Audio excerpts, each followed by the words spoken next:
Assalamualaikum warahmatullahi wabarakatuh. Selamat pagi anak-anak. Bagaimana kabar hari ini? Ya, semoga semuanya sehat-sehat saja ya. Nah, pada pertemuan kali ini kita akan bertemu di tema 3, peduli terhadap makhluk hidup. Subtema 2, keberagaman makhluk hidup di lingkunganku. Pada pembelajaran 1. Nah, sekarang semuanya kita buka ya di LKS-nya anak-anak masing-masing pada halaman 41. Ayo semuanya dibuka. Nah, sekarang pada halaman 41 ada bacaan apa anak-anak? Iya, di halaman 41 ada bacaan mengenai wawancara. Nah, di situ ada pengertian wawancara. Apa itu wawancara? Nah, wawancara adalah percakapan antara dua pihak yang bertujuan untuk memperoleh suatu informasi, penjelasan, atau keterangan tentang suatu hal. Nah, sedangkan apa itu pewawancara? Pewawancara adalah orang yang mengajukan pertanyaan, sedangkan narasumber adalah orang yang memberi keterangan atau informasi. Hal yang perlu dilakukan sebelum melakukan wawancara adalah membuat daftar pertanyaan agar proses wawancara dapat berjalan dengan lancar. Nah, yang selanjutnya ada yang sudah tahu cara membuat daftar pertanyaan wawancara? Iya, ya. Daftar pertanyaan wawancara yang pertama yaitu ada pertanyaan harus disusun berdasarkan topik wawancara. Kemudian yang kedua ada satu pertanyaan untuk menggali satu informasi. Kemudian yang ketiga, pertanyaan disusun menggunakan 5W plus 1H. Apa itu? Yaitu adalah apa, siapa, di mana, kapan, mengapa, dan bagaimana. Kemudian yang keempat, kalimat tanya disusun dengan jelas. Nah, biar si pewawancara dapat memahaminya. Nah, yang selanjutnya, sikap baik dalam melakukan wawancara. Ayo, ada yang udah tahu? Nah, sikap baik dalam melakukan wawancara yang pertama yaitu mengucapkan salam, perkenalkan diri, dan berterima kasih. Kemudian yang kedua, bersikap sopan santun dan ramah. Yang ketiga, bertanya dengan kalimat yang jelas. Kemudian yang keempat, mencatat hal yang penting dari hasil wawancara. Kemudian yang kelima, mengakhiri percakapan dengan salam. Nah, yang selanjutnya untuk anak-anak berlatih, coba anak-anak buka pada LKS-nya masing-masing pada halaman 41. Nah, di situ ada ayo berlatih. Coba anak-anak kerjakan sebisanya dulu. Yuk coba kerjakan. Nah, pada halaman selanjutnya ada teks mengenai pelestarian sumber daya alam atau hewan. Nah, Indonesia memiliki keragaman sumber daya alam yang melimpah, salah satunya hewan. Sumber daya hewan dimanfaatkan untuk memenuhi kebutuhan manusia, terutama bahan pangan. Misalnya, ayam, sapi, dan ikan. Ada juga beberapa jenis hewan yang dilindungi pemerintah karena keberadaannya semakin langka. Kelangkaan tersebut terjadi karena aktivitas manusia yang tidak bertanggung jawab. Misalnya, penebangan hutan dan perburuan secara liar. Selain tumbuhan, hewan juga merupakan sumber daya alam yang perlu terus dijaga keseimbangan dan kelestariannya. Jika tidak, maka hewan-hewan tersebut akan menjadi langka dan punah, seperti burung cendrawasih, komodo, dan badak Sumatera. Nah, kita akan mempelajari ciri-ciri dan karakteristik dari burung cendrawasih, komodo, dan badak Sumatera. Nah, yang pertama ada burung cendrawasih. Burung cendrawasih dikenal sebagai burung surga karena keindahannya. Burung ini merupakan burung khas Indonesia yang ada di kawasan hutan tropis Papua dan sekitarnya. Burung ini merupakan burung yang dilindungi habitatnya oleh pemerintah. Hal ini karena keberadaan burung cendrawasih yang terancam. Perburuan liar serta kerusakan habitat menjadi penyebab utama. Kita dapat ikut serta dalam pelestarian burung cendrawasih dengan cara apa? Ya, kita bisa ikut dalam melestarikan burung cendrawasih dengan cara tidak menjual belikan, tidak memelihara, dan tidak merusak habitatnya. Nah, kemudian yang kedua ada hewan apa itu?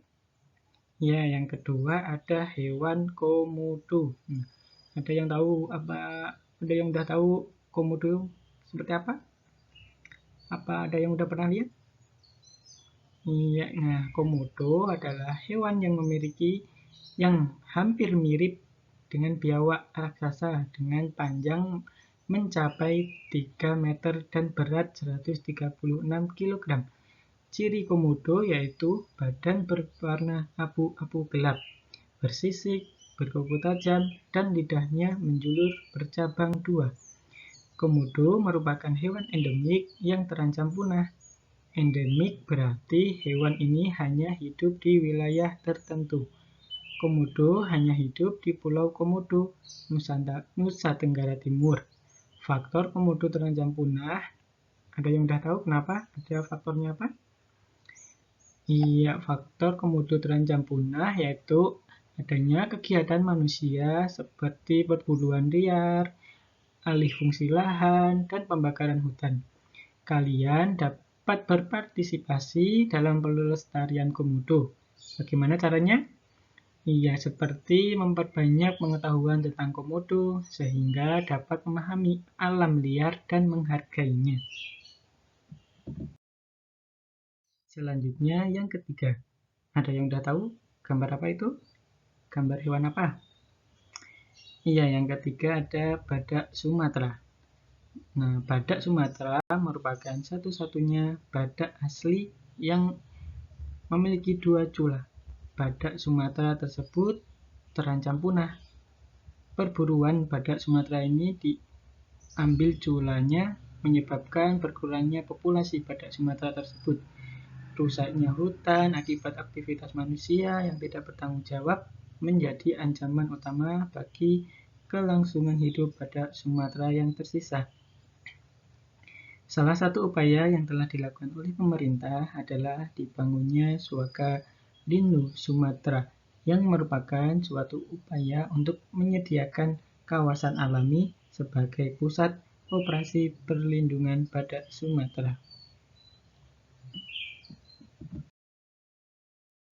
Nah, yang selanjutnya pada halaman 43 ada materi mengenai pemanfaatan hewan oleh manusia. Manusia untuk bertahan hidup memerlukan makhluk hidup lainnya seperti hewan. Hewan termasuk sumber daya alam yang dapat diperbaharui karena tidak akan habis dimanfaatkan. Hewan akan tetap terus bisa dimanfaatkan manusia karena kemampuannya untuk terus ada melalui proses berkembang biak. Nah, apa aja sih manfaat hewan bagi manusia? Ya, yang pertama sebagai penghasil bahan pangan. Manusia memerlukan makanan untuk bertahan hidup. Salah satu bahan pangan tersebut dapat diperoleh dari hewan. Contohnya, yang pertama ada daging. Daging berasal dari apa? Iya, daging berasal dari unggas. Contohnya ayam, burung, dara, dan bebek. Kalau mamalia bisa dari sapi, kerbau, dan kambing. Yang kedua, telur. Dapat ditemukan pada hewan berkaki dua, seperti ayam, bebek, dan burung puyuh. Kemudian yang ketiga, susu. Berasal dari hewan yang melahirkan, terutama hewan berkaki empat. Hewan yang menghasilkan susu yang dapat dikonsumsi oleh manusia antara lain yang pertama adalah sapi, kambing, dan domba. Nah, fungsi yang kedua yaitu sebagai penghasil bahan sandang. Pakaian atau sandang merupakan salah satu kebutuhan pokok bagi manusia, sebagaimana bahan yang dipakai manusia berasal dari hewan.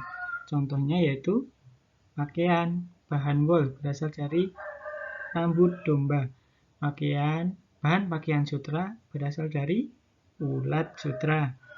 Bulu alpakat dipakai untuk membuat pakaian. Kulit hewan seperti kulit sapi, kulit kerbau, dan kulit kambing sering dijadikan sebagai bahan baku untuk membuat jaket, membuat beduk, dan yang lain sebagainya. Kemudian, fungsi yang ketiga yaitu sebagai penghasil obat-obatan. Manusia sering sekali mengalami sakit. Nah, dengan demikian manusia akan mengupayakan berbagai hal untuk sembuh. Salah satunya adalah mengkonsumsi obat agar penyakitnya bisa sembuh. Adapun bagian hewan yang sering dipakai untuk bahan pengobatan antara lain, yang pertama, cacing bisa digunakan untuk penyakit tifus. Yang kedua, minyak ikan bisa digunakan untuk tambahan nutrisi perkembangan anak. Kemudian yang ketiga, ekstrak siput laut digunakan untuk pengobatan diabetes. Yang keempat, minyak ikan. Minyak ikan hiu dapat mengobati kanker. Selanjutnya yaitu sebagai bahan kerajinan. Ada yang sudah pernah membuat bahan kerajinan? Iya, nah beberapa bagian tubuh hewan digunakan untuk bahan kerajinan dan diperjualbelikan. Berikut beberapa jenis hewan beserta bagian tubuhnya yang sering digunakan untuk bahan kerajinan. Yang pertama, kerajinan wayang kulit dibuat dari kulit sapi, kulit kerbau, dan kulit kambing. Kemudian yang kedua, tas dan ikat pinggang terbuat dari kulit ular dan kulit buaya. Kemudian yang ketiga, cangkang hewan laut dapat digunakan untuk hiasan.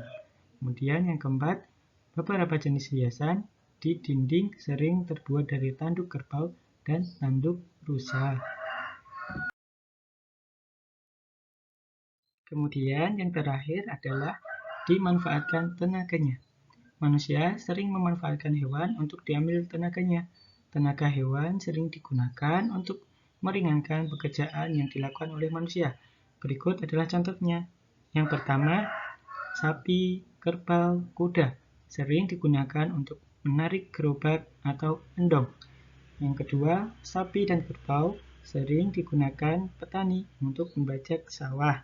Kemudian yang ketiga, di beberapa wilayah pedalaman, gajah sering digunakan sebagai pengangkut kayu.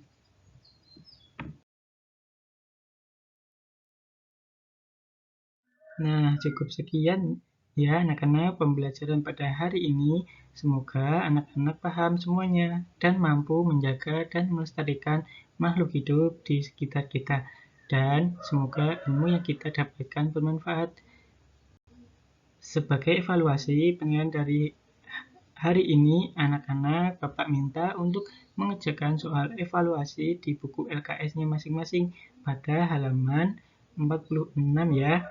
Nanti dikerjakan di LKS-nya, terus nanti bisa difoto kemudian dikirim ke Bapak. Nah, sekian pembelajaran dari Bapak, kurang lebihnya mohon maaf. Wassalamualaikum warahmatullahi wabarakatuh.